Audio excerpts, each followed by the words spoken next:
Ticket, visa, corona পরীক্ষার পরও কাটছে না সৌদি প্রবাসীদের শঙ্কা। দেশে করোনায় আরো ৩৬ জনের মৃত্যু, বিশ্বে ২০ লাখের বেশি মৃত্যুর আশঙ্কা। সিলেট এমসি কলেজে গৃহবধূর গণধর্ষণ, আসামি ৬ ছাত্রলীগ কর্মী। ভাঙল গণফোরাম, রেজা কিবরিয়া সহ ৪ নেতাকে বহিষ্কার। চাল, ডাল, তেল সহ নিত্যপণ্যের বাজার নিয়ন্ত্রণহীন।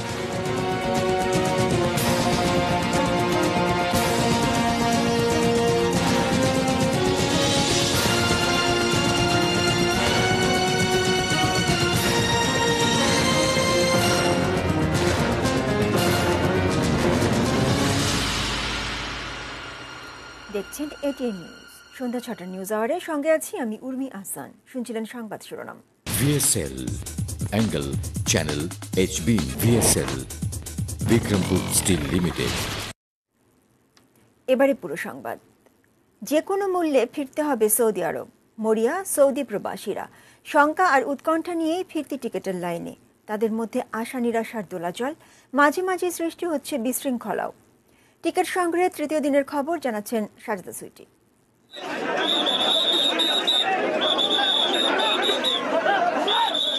ছবিটা নিঃসন্দেহে বিশৃঙ্খলারই, কিন্তু এই মানুষগুলোকে কি বিশৃঙ্খলাকারী বলা যায়? নগরের কোনো ত্রাস তারা নয়, কারো কিছু কেড়ে নিতেও আসেননি। দীর্ঘদিনের কর্মস্থল সৌদি আরবের নানা প্রান্ত থেকে দেশে ফেরা রেমিটেন্স যোদ্ধা তারা। স্বজনদের টানে দেশে ফিরে হয়ে পড়েছেন করোনা মহামারীর ভুক্তভোগী। মতিঝিলের বিমান বাংলাদেশ এয়ারলাইন্সের সামনে অবস্থান নেওয়া মানুষগুলো এসেছেন দেশের বিভিন্ন জায়গা থেকে, দূর সুদূর থেকে। কদিন ধরে নাওয়া খাওয়ারও ঠিক নেই, খালি হাতে ফিরবেন না বলে পণ করেছেন। জানাচ্ছেন কটা মাসে পকেট তাদের খালি, জীবন জীবিকার স্বার্থেই ফিরতে হবে কাজে।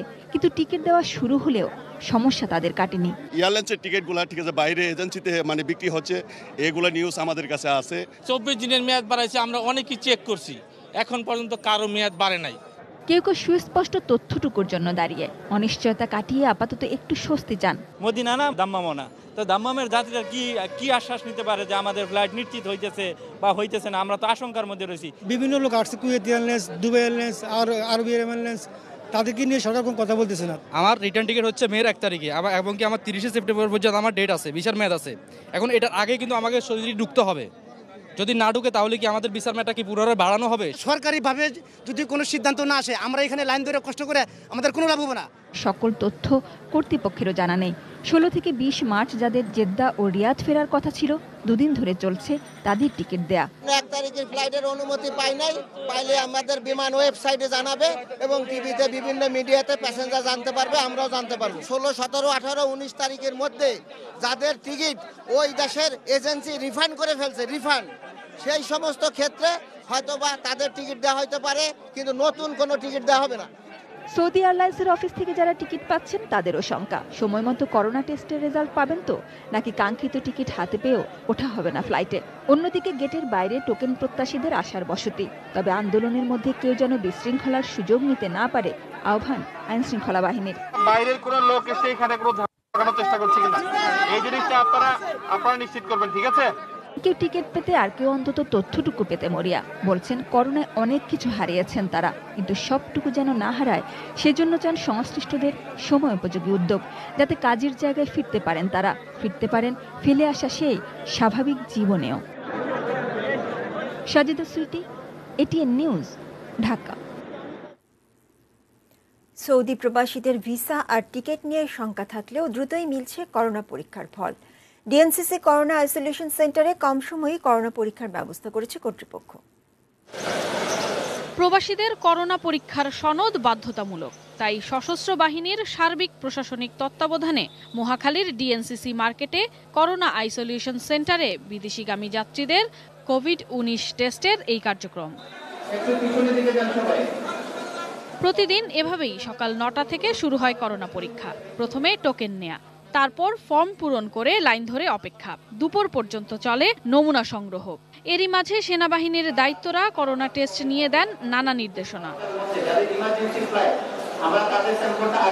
তবে গেল দিনে সৌদি প্রবাসীদের চাপ বেড়েছে, তাই ভিসা আর টিকেটের কোনো রকম জটিলতা না থাকলে 24 ঘন্টার মধ্যে যাদের ফ্লাইট টোকেন ছাড়াই নেওয়া হচ্ছে তাদের নমুনা অনলাইনে টেস্টের পরবর্তী 24 ঘন্টায় দেয়া হচ্ছে ফলাফল। যেগুলো আনার জন্য বলছে এগুলো আনছি, সবকিছু এখানে জমা দিব। ধন্যবাদ প্রবাসীদের জন্য একটু দেরি হলো, যে মনে করেন ভালো একটা পদক্ষেপ নিছে। বিদেশগামীদের করোনা টেস্টের এত সব আয়োজন, কিন্তু এতে কতটা মিলছে স্বস্তি? ভিতরে গেছি, অনেক মানুষ ভিড়। এখন আমার মনে হয় আজকে সারাদিন লাগবে আমার এখানে। টোকেনের কোনো সিরিয়াল নাই, আবার আমার পরে যারা নিছে তারাও আগে যারা নিছে দেখা গেছে আমার পরে আছে। ভোরে তো এলাম ৬টার সময়, তারপরে বলার পর হয় কোনো কিছু করার নাই, আমি এলগা। শঙ্কার মধ্যেও কিছুটা স্বস্তি, কিন্তু অপেক্ষার ক্লান্তিতে যেন সবকিছু মিলেমিশে একাকার। I'm very tired, so I didn't get enough sleeping and also I'm here. তবে সব আশঙ্কা কাটিয়ে প্রবাসীরা ফিরতে পারবেন কাজে, তাই করোনা টেস্টের এই কার্যক্রম সুষ্ঠুভাবে পরিচালনার চেষ্টাও ডিএনসিসি করোনা আইসোলেশন সেন্টারের। কারো হয়তো আজকে মিডনাইটে ফ্লাইট, কালকে কারো হয়তো আগামীকালকে সকালে ফ্লাইট আছে, তাদের জন্য আমরা এক্সপ্রেস কাউন্টার চালু করেছি। তাদেরকে আমাদের তো অবশ্যই এটা আমাদের টপমোস্ট প্রায়োরিটি দিয়ে আমাদের তাদেরকে করে দিতে হচ্ছে। করোনা পরীক্ষার ফলাফলের ক্ষেত্রেও শতভাগ নিশ্চয়তা দিলেন এই সেন্টারের পরিচালক। মেশিনে টেস্ট করা হচ্ছে, একজন ভাইরোলজিস্ট এগুলোকে চেক করছে, চেক করে তারপরে কিন্তু আপনার রেজাল্টটাকে দেওয়া হচ্ছে। আর যেটা পজিটিভলি ক্লিয়ার করা হচ্ছে সেটা কিন্তু চেক রিচেক করেই তারপরে দেওয়া হয়। সাদিয়া নাসি, এটিএন নিউজ, ঢাকা। দিন যতই যাচ্ছে করোনার ক্ষত আরও স্পষ্ট হতে শুরু করেছে। সৌদি আরবে কর্মস্থলে ফিরতে যাওয়া প্রবাসীদের উৎকণ্ঠা তার দগদগে প্রমাণ। বিশ্লেষকরা বলছেন, সংকট নিরসনে আরও উদ্যোগী হবার সুযোগ আছে বাংলাদেশের।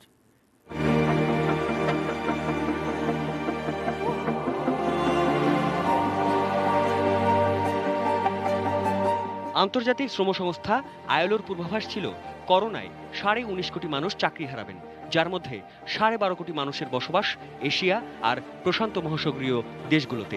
বাংলাদেশের বড় প্রভাব পড়ার কথা রেমিটেন্স প্রবাহে, যদিও ঘটেছে উল্টোটা। 2 ঈদে রেকর্ড 307 কোটি 39 লাখ ডলারের রেমিটেন্স পাঠিয়েছেন প্রবাসীরা। আমি আমাদের প্রবাসী ভাই বোনদের বলবো যে আপনারা ধৈর্য ধরেন, এবং ধৈর্যটা খুব ইম্পর্টেন্ট। যেহেতু এই আন্দোলনের পরদিনই অ্যানাউন্সমেন্ট এসেছে, আমি নিশ্চিন্ত যে আন্দোলন না করলেও হয়তো 2-1 দিনের মধ্যে আসতো, কারণ অবশ্যই এটা আগে থেকে যোগাযোগ করছে আমাদের পড়াশোনা করা। যদি যোগাযোগ না করতো তাহলে এই আন্দোলন হলো, তারপরে তারা যোগাযোগ করলো আর 1 দিনের মধ্যে সৌদির অনুমতি দিল। This never happens. আপাতত বিক্ষোভ প্রতিবাদ বাদ দিয়ে টিকিটের জন্য এমন অপেক্ষা। টিকিট পাওয়া যাবে কিনা, আকামার মেয়াদ বাড়লো কিনা তা নিয়ে শত প্রশ্ন এমন রেমিটেন্স যোদ্ধাদের। অপেক্ষার ক্লান্তিটা কতটা বিষাদের কুমিল্লার কামরুল ইসলামকে দেখলেই বোঝা যায়। সপ্তাহখানেক এখানেই আছেন অপেক্ষায় সৌদি আরবে ফিরতি টিকিটের। সংসার ধর্ম কোনো সবকিছু চালাইতে বহুত সমস্যা হইতেছে। মা বাবা ভাই বোন বোঝ এগুলো সবকিছু পুরো সমস্যা, সব দিক দিয়ে সমস্যা। এখন যা কত খুলছে আশা করছিল আজ যাবো, আলহামদুলিল্লাহ ইনশাল্লাহ এখন এসে কোনো খোঁজ খবর নাই। শূন্য দৃষ্টি কুড়িগ্রামের নুরুল আলমের চোখে। আকামার মেয়াদ বাড়লেও অনলাইনে এখনো আপডেট পাননি। ব্যবসা বাণিজ্য হয়েছে, আমার ব্যবসা বাণিজ্যের অনেক ক্ষতিগ্রস্ত হইতে আছে। পরিবার নিয়ে আমি যে কি কোন অবস্থায় আছি এই কথা আমার প্রকাশ করতে পারি না ভাই। কামরুল কিংবা নুরুল, এদের সংখ্যা নেহাত কম না। 16 মার্চের পর আটকে যাওয়া এমন প্রবাসী শ্রমিকরা নানা শঙ্কা নিয়ে ছুটছেন এদিক সেদিক। 6 মাস ধরে বন্ধ, এতদিন তাদের মাথায় ছিল না। 6 মাস ধরে বন্ধ, তখন তো অনেকেরই আগে চলে গেছে, তারপরে এখন হইচই কেন? পররাষ্ট্র মন্ত্রণালয় অত্যন্ত দ্রুততার সঙ্গে এবং বুদ্ধিমত্তার সঙ্গে পরিস্থিতি সামাল দিয়েছেন। কিন্তু একই সঙ্গে একটা কথা মনে রাখতে হবে যে যারা প্রবাসী শ্রমিক তাদের বেশিরভাগই কিন্তু অশিক্ষিত এবং অর্ধশিক্ষিত। তাদের সম্পর্কে এমন কোনো মন্তব্য করা ঠিক হবে না যাতে করে তারা হতাশ হয়ে যান। 22% কমে বাংলাদেশের রেমিটেন্সের প্রবাহ। আইএলওর এমন সংখ্যা পাশে কাটিয়ে এই প্রবাসীদের রেমিটেন্সে ভর করে $3,900 কোটি রেকর্ড রিজার্ভ এখন বাংলাদেশের। বাংলাদেশে যে সমস্ত শ্রমিক করোনার কারণে এসে আটকা পড়েছিলেন তাদের ফেরত যাওয়া নিশ্চিত করার জন্য সরকারকে উদ্যোগী হতে হবে এখনই, এবং ওই সমস্ত দেশের সরকারের সঙ্গে যোগাযোগ করতে হবে যাতে করে তারা নির্বিঘ্নে ফেরত যেতে পারেন এবং তাদের নিজেদের কাজে যোগদান করতে পারেন। এমপ্লয়মেন্ট সমস্ত পৃথিবীতেই কমছে, সৌদি আরবে বা মধ্যপ্রাচ্যে কমবে না এটা আমাদের মনে করা উচিত না। আর যখন এই এমপ্লয়মেন্ট কমে যাবে তখন কিছু মানুষ অবশ্যই ফেরত আসবে। আমাদের কিন্তু সেগুলির জন্য প্রস্তুতি থাকতে হবে। আমাদের কিন্তু এটা চিন্তা করতে হবে যে যেহেতু তেলের দাম কমেছে, প্লাস তাদের অনেক অ্যাক্টিভিটি কমে যাচ্ছে কোভিড এর কারণে, এবং যেটা রিকভারিতে সবচেয়ে আশাবাদী যারা তারাও বলছেন যে 1 থেকে 2 বছর লাগবে, কেউ কেউ বলছেন যে 4-5 বছর লাগবে। সাদাত হাবিবি সেতু, এটিএন নিউজ, ঢাকা। করোনা প্রসঙ্গ। কোভিড-19 আক্রান্ত হয়ে দেশে আরও ৩৬ জনের মৃত্যু হয়েছে। এই নিয়ে করোনায় মৃতের সংখ্যা বেড়ে দাঁড়ালো ৫,১২৯-এ। শনিবার স্বাস্থ্য অধিদপ্তরের সংবাদ বিজ্ঞপ্তিতে জানানো হয়, এ পর্যন্ত 18,98,775 জনের নমুনা পরীক্ষা হয়েছে। তাদের মধ্যে করোনা শনাক্ত হয়েছে 3,57,873 জনের। গত 24 ঘন্টায় 104টি ল্যাবে পিসিআর টেস্টে নতুন করে শনাক্ত 1,106 জন। এ সময় সুস্থ হয়েছেন 1,753 জন। এই নিয়ে মোট সুস্থের সংখ্যা 2,68,777 জন।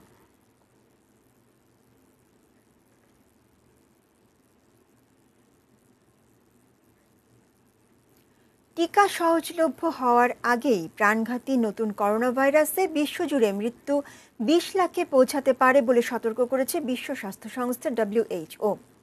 সমন্বিত আন্তর্জাতিক পদক্ষেপ না নেওয়া গেলে মৃত্যুর এই সংখ্যা আরও অনেক বেশি হবে। শুক্রবার জেনেভায় WHO সদর দপ্তরে এক ব্রিফিংয়ে এই কথা বলেন সংস্থাটির জরুরি কর্মসূচির প্রধান ডক্টর মাইকেল রায়ান। সারা বিশ্বে এ পর্যন্ত 9,93,000-এর বেশি মানুষের প্রাণ কেড়ে নিয়েছে এই করোনা ভাইরাস। সংক্রমণ ও মৃত্যুর যে ধারা, তাতে কয়েকদিনের মধ্যেই এ সংখ্যা 10 লাখ ছাড়াতে পারে।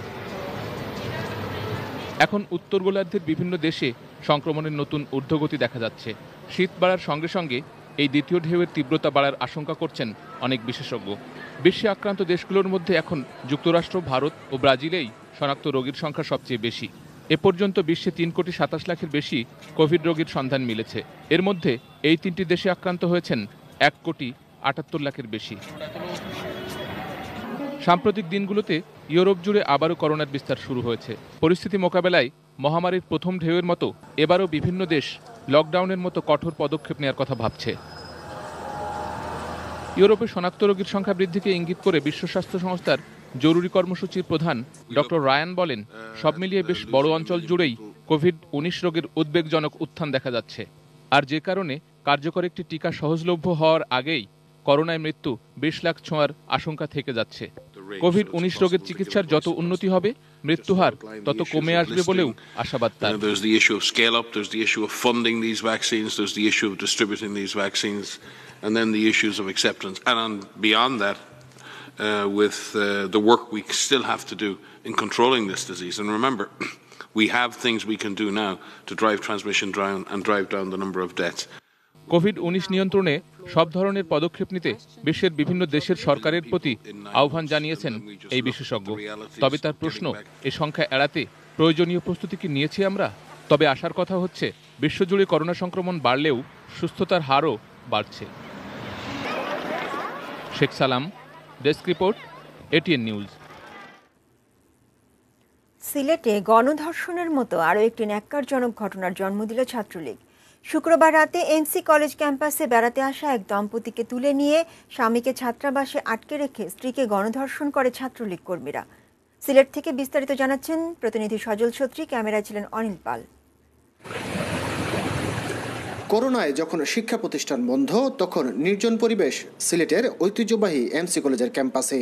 শিক্ষক ও কর্মচারীদেরও তেমন একটা আনাগোনা নেই। এই সুযোগে ক্যাম্পাসে চলছে দুর্বৃত্তদের নানা অপকর্ম। সেটা না জেনে বোধহয় শুক্রবার সন্ধ্যায় বিশালে কলেজ ক্যাম্পাসে বেড়াতে আসেন এক দম্পতি। 7টার দিকে তাদের ভয় দেখিয়ে ছাত্রাবাসে নিয়ে যায় ছাত্রলীগ কর্মী সাইফুর ও তার সহযোগীরা। এরপর স্বামীকে একটি কক্ষে আটকে রেখে স্ত্রীকে গণধর্ষণ করে তারা। ঘটনার পর রাত 10:30টার দিকে ক্যাম্পাস থেকে নির্যাতিতা ও তার স্বামীকে উদ্ধার করে সিলেট ওসমানী মেডিকেল কলেজ হাসপাতালে পাঠায় পুলিশ। এরপর ধর্ষকদের দখলে থাকা ছাত্রাবাসের কক্ষ ও শিক্ষকদের বাসভবন থেকে বেশ কিছু দেশীয় অস্ত্র উদ্ধার করা হয়। এ ঘটনায় সকালে শাহপরান থানায় সাইফুর, রনি, মাসুম, অর্জুন, রবিউল ও তারেক সহ অজ্ঞাত আরও 2-3 জনের নাম উল্লেখ করে মামলা করেছেন নির্যাতিতার স্বামী। আর্মস রিকভারির ঘটনা একটি মামলা হয়েছে, আর ওই র্যাপের ঘটনা একটি মামলা হয়েছে। ভিকটিমের হাজব্যান্ড বাদী হয়ে মামলা করছেন। এখন যাদের অভিযুক্ত আছে এজাহার নামে 6 জন এবং অজ্ঞাতনামা 2-3 জন আছেন। অজ্ঞাতনামাদের শনাক্তকরণ এবং এজাহার নামীদের গ্রেপ্তারের জন্য আমাদের অভিযান এখনো পর্যন্ত আছে। কলেজ অধ্যক্ষ জানান, করোনায় কলেজ বন্ধ থাকার সুযোগে ছাত্রাবাসের বিভিন্ন কক্ষ ও শিক্ষকের বাসা দখল করে রেখেছে ছাত্রলীগ নামধারীরা। তাদের উচ্ছেদ করা যাচ্ছে না। এই বাসাগুলা একদম যে বসবাসের খুব উপযোগী তা নয়, যেটা জরাজীর্ণ অনেকটা। সেই ক্ষেত্রে তো কাউকে আমি তো তাকে জোর করে পাঠাতে পারি না। কিন্তু স্যার অবহিত যে কিছু রুমে অবৈধভাবে ছাত্ররা থাকছে, ছাত্রলীগ বিশেষত, এটা এই যে বললাম প্যান্ডেমিক সিচুয়েশনে সুযোগটা নিচ্ছে তারা। এদিকে পুলিশ জানিয়েছে ক্যাম্পাসে চলমান নানা অপকর্মের কথা জেনেও এখন পর্যন্ত থানায় কোনো অভিযোগ করেনি কলেজ কর্তৃপক্ষ। কালকে যখন অভিযান হয়েছে, অভিযানের সময় ওনাদের শিক্ষকরা ছিলেন, ঠিক আছে, শিক্ষকরা ছিলেন, শিক্ষকরাই বলছেন যে ওরা থাকে, মানে শিক্ষকদের নলেজ এটা ছিল। লিখিত অভিযোগ আছে কিনা এটা দেখা হবে, লিখিত অভিযোগ যদি উনি দিয়ে থাকেন বা কীভাবে দিচ্ছেন, হ্যাঁ, এটা অবশ্যই তদন্ত করে দেখা হবে। ওসমানী মেডিকেল কলেজ হাসপাতালের চিকিৎসকরা জানিয়েছেন ওয়ান স্টপ সেন্টারে চিকিৎসাধীন নির্যাতিতার শারীরিক অবস্থা এখন ভালো। তিনি বিশেষজ্ঞ চিকিৎসকের পর্যবেক্ষণে রয়েছেন। সজল ছত্রী, এটিএন নিউজ, সিলেট। দর্শক, এ বিষয়ে আরো জানতে টেলিফোনে যুক্ত হচ্ছি সিলেট প্রতিনিধি সজল ছত্রীর সঙ্গে। সজল, সজল, আপনার রিপোর্টে আমরা কিছুটা জানলাম, আর একটু বিস্তারিত জানতে চাই আসামি যারা তারা কি ধরা পড়েছেন কিনা বা এই বিষয়ে কি ব্যবস্থা নেওয়া হচ্ছে? উর্মি, জানেন যে আজকে আসলে সারা দিনই থেমে থেমে বৃষ্টি হচ্ছে এবং থেমে থেমে বৃষ্টি হওয়ার কারণে স্বাভাবিকভাবে আসামি ধরতে পুলিশেরও কিছুটা বেগ পেতে হচ্ছে। এখন পর্যন্ত কোনো আসামি কিন্তু ধরা খায়নি, যদিও একটা অভিযোগ আছে যে গতকাল রাতেই তাৎক্ষণিকভাবে ব্যবস্থা গ্রহণ না করে পুলিশ সময়ক্ষেপণ করেছে এবং সময়ক্ষেপণ করার কারণেই আসামিরা পালিয়ে যেতে সক্ষম হয়েছে সেখান থেকে। কিন্তু আজ তারা সারাদিনের চেষ্টা করছেন। আমরা যতটুকু জেনেছি এক আসামি আছে রবিউল, তার বাড়ি হচ্ছে সুনামগঞ্জের দিরাই থানায়, সেখানেও আমরা অভিযানের খবর পেয়েছি, কিন্তু এখন পর্যন্ত কোনো আসামি ধরা পড়েনি, এটা হচ্ছে বাস্তবতা। আর এদিকে এমসি কলেজে কিন্তু এই ঘটনায় 3 সদস্যের একটি তদন্ত কমিটি গঠিত হয়েছে। গণিত বিভাগের বিভাগীয় প্রধান ও hostel super professor Anwar Hossain চৌধুরীকে প্রধান করে কমিটি করা হয়েছে এবং আমাদের অধ্যক্ষ থেকে জানিয়েছেন যে তারা যেহেতু এটি জাতীয় বিশ্ববিদ্যালয়ের অধীনের একটি কলেজ, তাদের কাছে সুপারিশ করবেন যেন যদি তারা অভিযুক্ত সত্য হয় অভিযোগ, তাদেরকে যেন স্থায়ীভাবে তাদের ছাত্রত্ব বাতিল করা হয়। এ ধরনের কঠোর শাস্তি নেওয়ার ব্যাপারে তারা জানিয়েছেন আমাদেরকে যে তারা এই ব্যবস্থা করবেন। এবং আজকে জানেন যে শিক্ষার্থীরা বিভিন্ন সংগঠন কিন্তু নানানভাবে তারা বিক্ষোভ প্রদর্শন করেছেন, যদিও বৃষ্টির কারণে বিক্ষোভটি বড় আকার ধারণ করেনি, কিন্তু এর আগে তারা বেশ কিছুক্ষণ এমসি কলেজের কাছেই সড়ক অবরোধ করে এই বিক্ষোভ জানিয়েছে। কিন্তু একটা আশ্চর্যজনক বিষয় হচ্ছে যে এই ছাত্রাবাসে কিন্তু 50 মতো ছাত্র ছিল, তারাও কেন এটা বিষয়টি টের পেল না বা টের যদি পেয়ে থাকে সেটা প্রতিবাদে এগিয়ে আসলো না, প্রতিরোধে এগিয়ে আসলো না, কিন্তু এই প্রশ্নটাও কিন্তু সামনে আসছে। এবং আমরা যতদূর জানি এটা নিশ্চিত হতে পারিনি যে রাতের নৈশ প্রহরী যারা ছিল তাদের দুজনকেও সাময়িকভাবে বরখাস্ত করেছে কলেজ কর্তৃপক্ষ, এটা আমরা এখনো পুরোপুরি নিশ্চিত হতে পারিনি। সব মিলে আসলে সিলেটে ছাত্রলীগের কর্মকাণ্ডে বা অনেকেই নাখোশ এবং দীর্ঘদিন ধরে তারা এ কারণে নিজেদের মধ্যেই কমিটি নেই, 4 বছর ধরে কমিটি তারা পাচ্ছে না, পূর্ণাঙ্গ কমিটি, এবং এই না পাওয়ার জন্য তাদের মধ্যে গ্রুপিং বাড়ছে, নিজেদের মধ্যে খুনোখুনির ঘটনা বাড়ছে।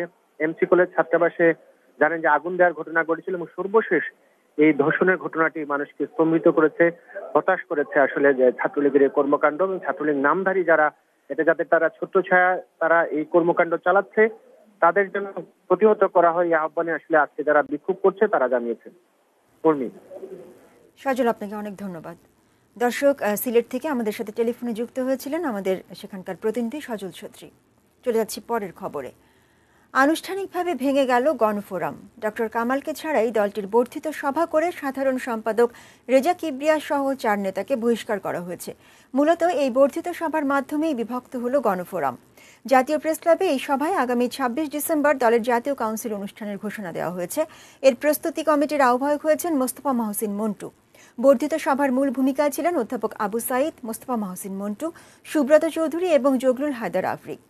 পরে সংবাদ সম্মেলনে জানানো হয় ডক্টর কামাল হোসেনকে আমন্ত্রণ জানানো হলেও তিনি এখন তা অস্বীকার করছেন। জাতীয় কাউন্সিল অনুষ্ঠিত হবে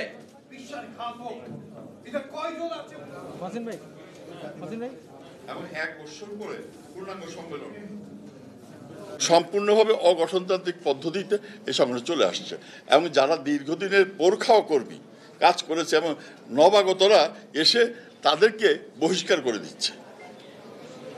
যে কারণে আমরা এটা ব্যাপারে একটা উদ্যোগ নিয়েছিলাম যে এটা ঐক্য করেন, এটা বহিষ্কার পাল্টা বহিষ্কার ভালো না, আপনারা ঐক্যবদ্ধভাবে সবাইকে নিয়ে কাজ করেন। আমরা তো অবশ্যই আশা করি যে উনি আছেন এবং সম্মেলনে যে কাউন্সিলের ডেলিগেটস আসবে তাদের মতামত সাপেক্ষে ওনার ব্যাপারে আমরা সিদ্ধান্ত নিই। এবারে বাইরের বিরতি নিচ্ছি, এরপর আরও থাকছে।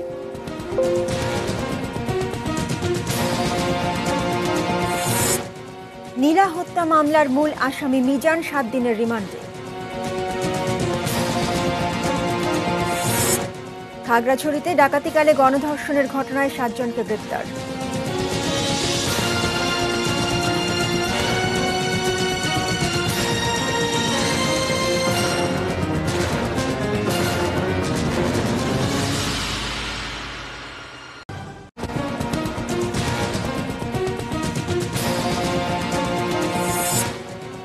টিকিট, ভিসা, করোনা পরীক্ষার পরও কাটছে না সৌদি প্রবাসীদের শঙ্কা। দেশে করোনায় আরো 36 জনের মৃত্যু, বিশ্বে 20 লাখের বেশি মৃত্যুর আশঙ্কা। সিলেট এমসি কলেজে গৃহবধূ গণধর্ষণ, আসামি 6 ছাত্রলীগ কর্মী। ভাঙল গণফোরাম, রেজা কিবরিয়া সহ 4 নেতাকে বহিষ্কার। চাল, ডাল, তেল সহ নিত্যপণ্যের বাজার নিয়ন্ত্রণহীন।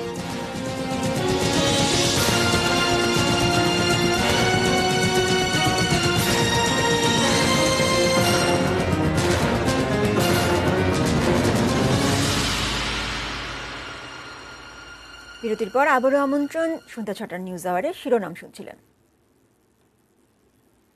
বিশ্বের নৃশংসতম রাজনৈতিক হত্যাকাণ্ডের দায় মুক্তির জন্য 45 বছর আগে এদেশে প্রণীত হয়েছিল নিকৃষ্টতম এক আইন। জাতির পিতাকে সপরিবারে হত্যার পর খুনিদের বাঁচাতে ইন্ডেমনিটি অধ্যাদেশ নামের কালো আইন জারি করেন খুনি খন্দকার মোশতাক আহমেদ। ইতিহাসের সেই কালো আইনের কথা স্মরণ করিয়ে দিচ্ছেন আরাফাত সিদ্দিকী। একবিংশ শতাব্দীর এই সভ্য সমাজ কিংবা তরুণ প্রজন্ম হয়তো কল্পনাও করতে পারবে না পৃথিবীতে এমন কোনো আইন থাকতে পারে যে আইনে নারী, শিশু, পুরো পরিবার সহ জাতির পিতাকে হত্যার বিচার চাওয়ার অধিকার রুদ্ধ করা হয়। কিন্তু বঙ্গবন্ধুর স্বাধীন করা এই বাংলাদেশেই ইন্ডেমনিটি অধ্যাদেশ নামের এই কালো আইনটি করেছিল তার হত্যার ষড়যন্ত্রকারীরা। অর্ডিন্যান্সটার মধ্যে প্রথম প্যারাগ্রাফটায় বলে যে যারা 15ই আগস্ট 1975 সালে জাতির পিতা বঙ্গবন্ধু শেখ মুজিবুর রহমান এবং তার পরিবারের সদস্যদের হত্যা করেছে তাদেরকে কোনো কোর্ট বিচার করতে পারবে না, এই কাজের জন্য কেউ প্রশ্ন করতে পারবে না। 1975 সালের 26 সেপ্টেম্বর বঙ্গবন্ধু হত্যার অন্যতম ষড়যন্ত্রকারী খন্দকার মোশতাক আহমেদ এই ইন্ডেমনিটি বা দায়মুক্তির অধ্যাদেশ জারি করেন। পরে 1979 সালে জাতীয় সংসদে এর বৈধতা দেয়া হয়। শুধু তাই নয়, সে বছরই 6 এপ্রিল সংবিধানের 5ম সংশোধনীর মাধ্যমে বঙ্গবন্ধুর হত্যাকাণ্ডকে সাংবিধানিক মর্যাদা দেন তৎকালীন শাসক জিয়াউর রহমান। জিয়াউর রহমানের এই হত্যাকাণ্ডের সাথে জড়িত থাকাটা সাদা কাগজের মতন পরিষ্কার। 5ম সংশোধনী যখন করা হলো তখন এইগুলি বাঞ্চ এই সংশোধন করে এই বাঞ্চগুলিও পাশ করায় ফেলা হলো যে মার্শাল আমলে এইগুলি করা হয়েছে, সেই জন্য এই আপনারা এটাকে পাশ করে দেন। বিশেষজ্ঞরা বলছেন 1975 থেকে 96 সাল পর্যন্ত দীর্ঘ 21 বছর এই কালো আইনটি চালু ছিল বাংলাদেশে। সুযোগ ছিল না বঙ্গবন্ধুর হত্যার বিচার চাওয়ার। বাংলাদেশের আইনের শাসনের বিপরীতে দায়মুক্তির সংস্কৃতি, কালচার অফ ইম্পিউনিটি ইন্ট্রোডিউস করেছিল। খুন করবেন, র‍্যাপ করবেন, বিচার হবে না। শেখ হাসিনার নেতৃত্বে আওয়ামী লীগ ক্ষমতায় আসার পর 1996 সালের 12 নভেম্বর এই কালো অধ্যাদেশ বাতিল করা হয়। যারা এই প্রস্তাবের পক্ষে আছেন তারা হ্যাঁ বলুন। এই ইন্ডেমনিটি অর্ডিন্যান্সকে রাখার জন্য, বহাল রাখার জন্য আসামি পক্ষ থেকে সর্বাত্মক চেষ্টা করা হয়েছিল, চালানো হয়েছিল, কিন্তু এটা আমাদের আদালত এটা গ্রহণ করে। স্বাধীন দেশে কোন ধরনের আইন করা যাবে আর কোন আইন করা যাবে না সংবিধানে তার সুস্পষ্ট নির্দেশনা থাকলেও মূলত সার্বভৌম রাষ্ট্রের সর্বোচ্চ এই আইনি দলিলকে অস্বীকার করেই ইন্ডেমনিটি অধ্যাদেশ জারি হয়েছিল। পরবর্তীতে সংবিধানের 5ম সংশোধনীকেও অবৈধ ঘোষণা করে দেশের সর্বোচ্চ আদালত। Arafat Siddiqui, A10 news, Dhaka. সাভারের স্কুল ছাত্রী নীলা রায় হত্যা মামলার প্রধান আসামি মিজানুর রহমান চৌধুরীকে 7 দিনের রিমান্ডে নিয়েছে পুলিশ। সাভার মডেল থানা পুলিশ তাকে 10 দিনের রিমান্ডে নিতে চাইলেও আদালত 7 দিনের রিমান্ড মঞ্জুর করেন। গতরাতে সাভারের রাজফুলবাড়িয়ার একটি ইটভাটা থেকে মিজানকে গ্রেপ্তার করে পুলিশ। মিজান সহ এই মামলায় এখন পর্যন্ত মোট 4 জনকে গ্রেপ্তার করা হয়েছে। দুপুরে সাভার মডেল থানায় প্রেস ব্রিফিংয়ে ঢাকা জেলা পুলিশ সুপার মোহাম্মদ মারুফ হোসেন সর্দার জানান, হত্যার কারণ ও এর সাথে আর কারা জড়িত এ বিষয়ে তদন্তের পর নিশ্চিত হওয়া যাবে। প্রেমের প্রস্তাবে রাজি না হওয়ায় গত 19 সেপ্টেম্বর রাতে নীলাকে ছুরিকাঘাত করে পালিয়ে যায় মিজান। হাসপাতালে নেওয়ার পর মারা যায় নীলা।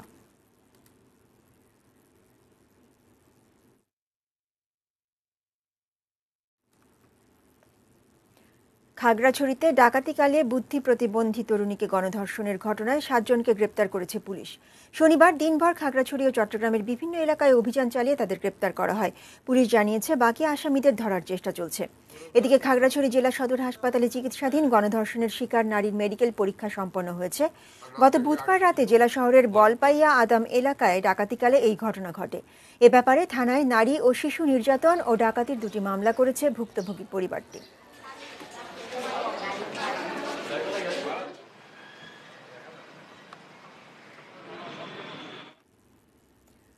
অবিকৃত পড়ে রয়েছে শত শত মেট্রিক টন চিনি। 3 মাস ধরে বেতন বন্ধ। এরই মাঝে চিনি ও খাদ্য শিল্প কর্পোরেশন এবং পুলিশের বিশেষ শাখা থেকে তথ্য চেয়ে চিঠি পেয়ে সংখ্যা আরও বেড়েছে রাজশাহী সুগার মিলের কর্মকর্তা, কর্মচারী ও শ্রমিকদের মাঝে। রুবেল ইসলামের তোলা ছবিতে রাজশাহী থেকে বুলবুল হাবিবের রিপোর্ট। 1990 সালের পর থেকে প্রতি বছর বিপুল লোকসান গুনছে রাজশাহী সুগার মিল। বাজারে চিনির দাম কমে যাওয়ায় মিলের গুদামে 4 মাস ধরে 2166 মেট্রিক টন চিনি অবিকৃত পড়ে রয়েছে, যার বাজার মূল্য 13 কোটি টাকা। আয় না থাকায় 721 জন কর্মকর্তা, কর্মচারী ও শ্রমিকের 3 মাস ধরে বেতন বন্ধ। আমাদের মিলের চিনির দামটা কেজিতে 3 টাকা বেশি, এই কারণে চিনিটা বিক্রি হচ্ছে না। যখন বাজার ভালো তখন বিক্রি করে না, যখন আবার দেখা যায় যে বাজার পড়ে গেছে তখন আবার বলে তোমরা চিনি বিক্রি করে বেতন নাও। রাজশাহী সুগার মিলের সাথে প্রায় 11,000 আখ চাষিও জড়িত।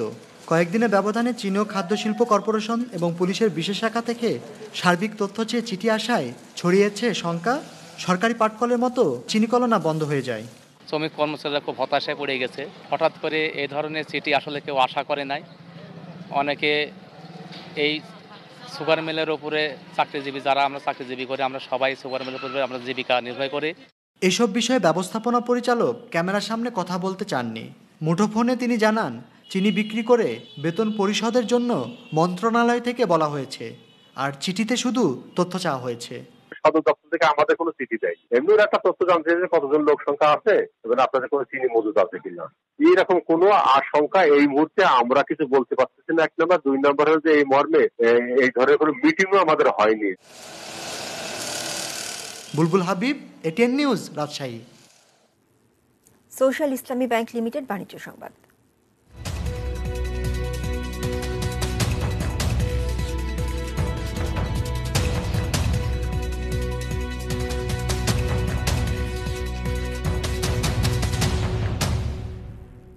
রাজধানীর খুচরা বাজারে 48 টাকার কমে চাল নেই। বেড়েছে পাম অয়েল, সয়াবিন তেল আর আলুর দামও।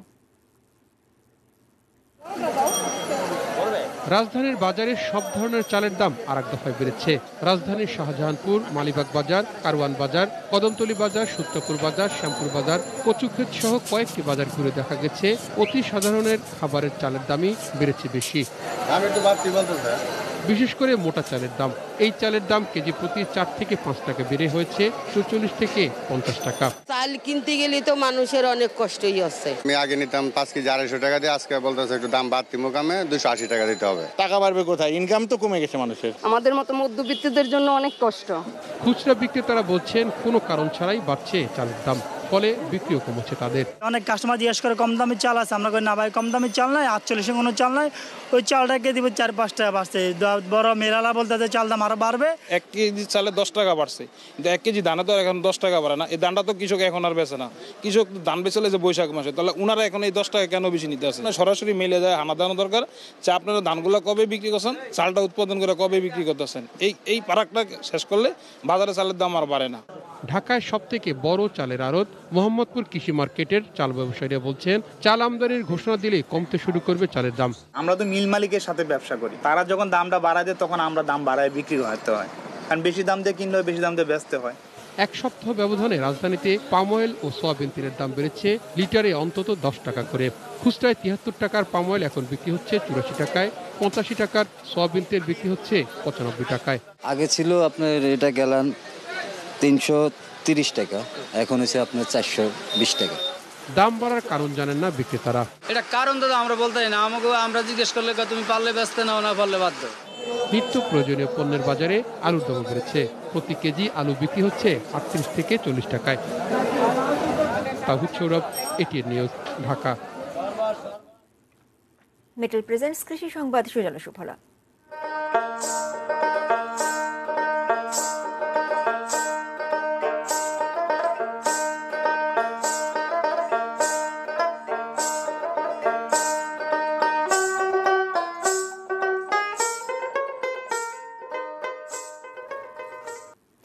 এক সপ্তাহের লাগাতার বৃষ্টিতে সুনামগঞ্জে তলিয়ে গেছে রোপা আমন।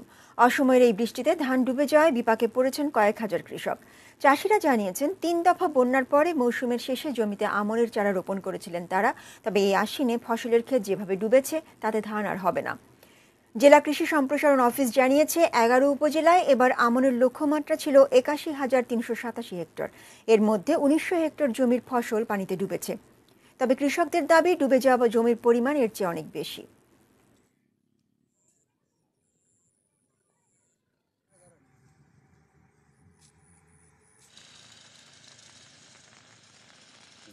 আমরা সম্পদ হইল কৃষি কাজ, কিন্তু যত কষ্ট মষ্ট কইরা ঋণদার কইরা খেত খামার করছিলাম সব লইয়া গেছে কি ভাইনি। এখন আর গরু বাছুর পর্যন্ত ফালা সম্ভব না, মানুষ ফালতাম কিলা খান। ক্ষেত নষ্ট হয়েছে, এটা ফিরাইয়া অতর ক্ষমতা আর নাই। এটা যে ফিরাইয়া আর আমরা যে মনে করেন ক্ষেতের ভাত খাইমু, ইয়া আসে আমরা আর নাই। আবারও বাজেটের বিরতির পর আরো থাকছে।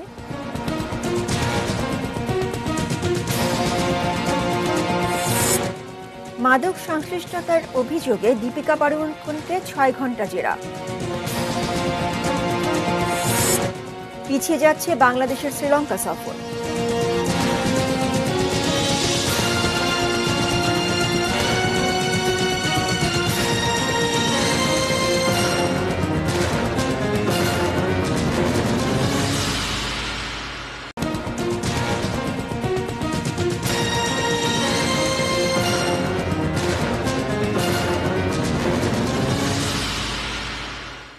সন্ধ্যা 6টার নিউজ আওয়ারে আরও একবার স্বাগত। এখন দেশের বাইরের খবর।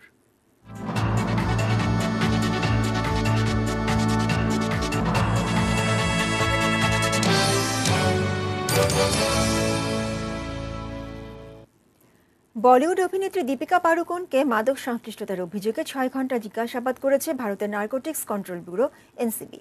মুম্বাইয়ে কোলাবার এলাকার ইভলিন গেস্ট হাউসে এনসিবির বিশেষ তদন্ত বিভাগের কার্যালয়ে চলে এই জিজ্ঞাসাবাদ। দীপিকার ম্যানেজার কারিশমা প্রকাশকেও এদিন দ্বিতীয়বার জিজ্ঞাসাবাদ করেছে এনসিবি। দীপিকার বিরুদ্ধে অভিযোগ, হোয়াটসঅ্যাপে কারিশমার সঙ্গে মাদক সংক্রান্ত চ্যাট করেছিলেন তিনি।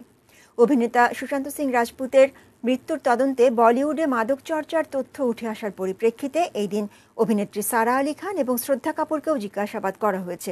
শ্রদ্ধা কাপুর সুশান্তের খামার বাড়িতে পার্টিতে মাদক সেবনের কথা অস্বীকার করেছেন।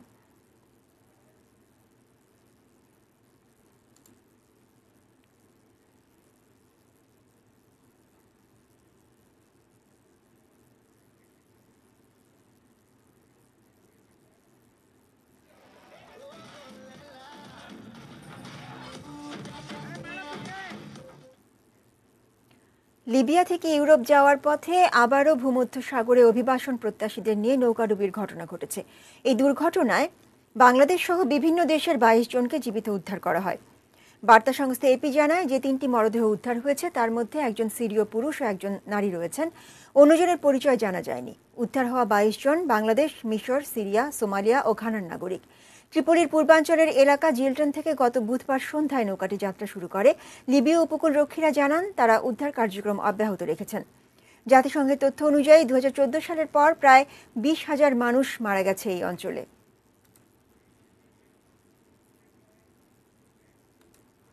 খেলার খবর।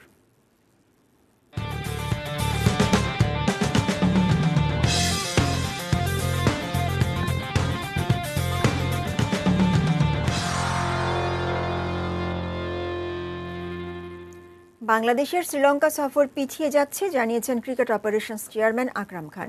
মিরপুরে আনুষ্ঠানিক মিটিং শেষে সাংবাদিকদের একথা জানান তিনি। Task force would be shared with the Bangladesh board. Covid task ফোর্সের পক্ষ থেকে যে গাইডলাইন দেয়া হয়েছে, বিসিবি যদি তা মানতে প্রস্তুত না থাকে তাহলে আমরা ট্যুর পরিত্যক্ত করতে বাধ্য হব। বৃহস্পতিবার শ্রীলঙ্কান ক্রিকেট বোর্ডের প্রধান নির্বাহীর এমন মন্তব্যের পরও ইতিবাচক বিসিবি। দুই বোর্ডের আলোচনা এখনও শেষ হয়নি, সে কারণে চূড়ান্ত সিদ্ধান্ত আসেনি।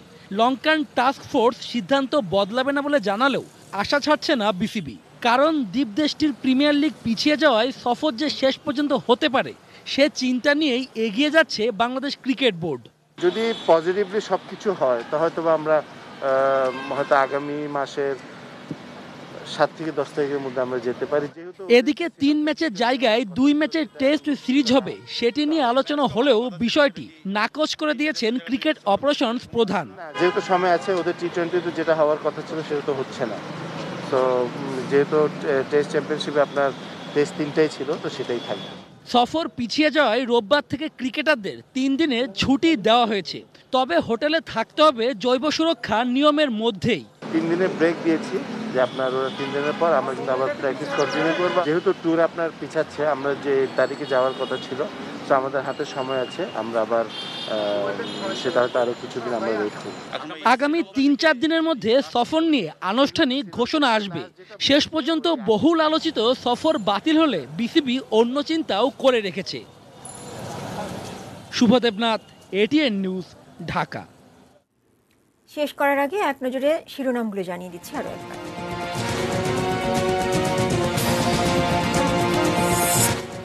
টিকেট, ভিসা, করোনা পরীক্ষার পরও কাটছে না সৌদি প্রবাসীদের শঙ্কা।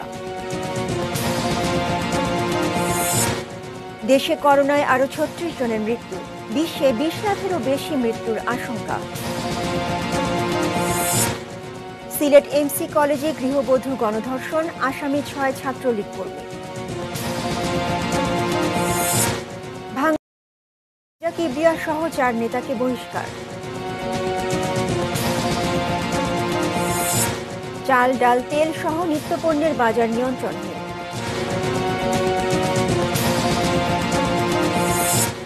নীলা হত্যা মামলার মূল আসামি মিজান 7 দিনের রিমান্ডে।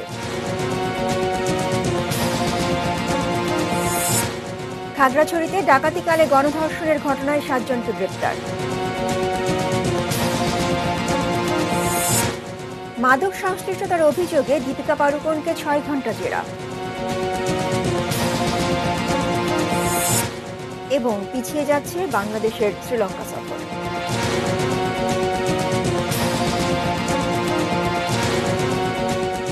এই ছিল নিউজ আওয়ার। সঙ্গে থাকুন, দেখতে থাকুন এটিএন নিউজ। আর এটিএন নিউজের ব্রেকিং নিউজ আপনার মোবাইল ফোনে পেতে টাইপ করুন *AN এবং পাঠিয়ে দিন 5959 নম্বরে।